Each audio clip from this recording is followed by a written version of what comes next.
আসসালামু আলাইকুম বন্ধুরা। এই তো আমি তরকারিটা সিদ্ধ করে সব মশলা দিয়া তেল মেল দিয়া মাহাজাহা করে বয়াই দিলাম।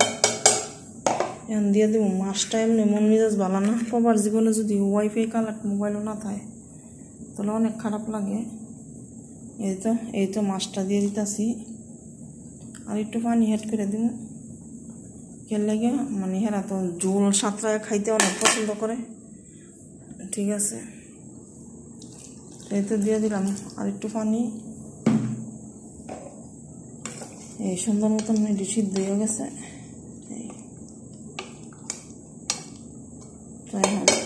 আমার মাছটা মাহা দিয়ে এলাম।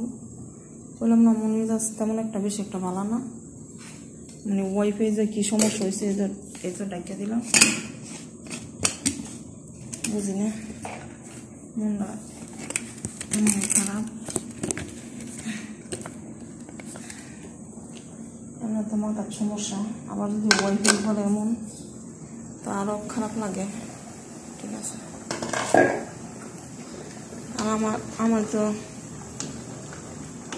জোল একবারই দিয়া লাইছি। কইলাম না মন মেজাজ ভালো না, টমাটো নষ্ট হয়ে যেতেছে দেখে কাটটা দিয়া লাইছি। তাই এখন আমার শাকটা দিয়ে দিব, আর একটু পানি এড করে লই যাতে শাকটা সিদ্ধ হয়ে কিস্তে মজাও লাগে নাই। শাক রাঁধছিলাম, মজা টজা কোনো কিছু লাগে তারপরে কোনো মতন রোজা মাস কোনো মতন খাইছি। কিন্তু আমার গাছও করে পুঁই শাকের পাতা হয়েছে, এখন এটি শুদ্ধই দিয়ে লাগলাম। যা দিয়ে দিলাম। সবার জীবনে যে শাকসবজি খাওয়াটা অনেক ভাগ্যের ব্যাপার, আমি মনে করি যে এটা ওই আমরা বাতের পানি রোগটা নিয়ে গেছে দেবলে পানি খারাপ।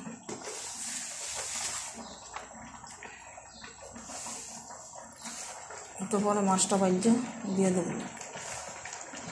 আজকে বড় পাতিলার দিছি, আলসি আমি পিড়া ছোটো পাতিলা লই। শাক সিদ্ধ হয় না, খালি বেডিরে ডরাই আর কি। এইটা সবাই ভালো থাকবেন।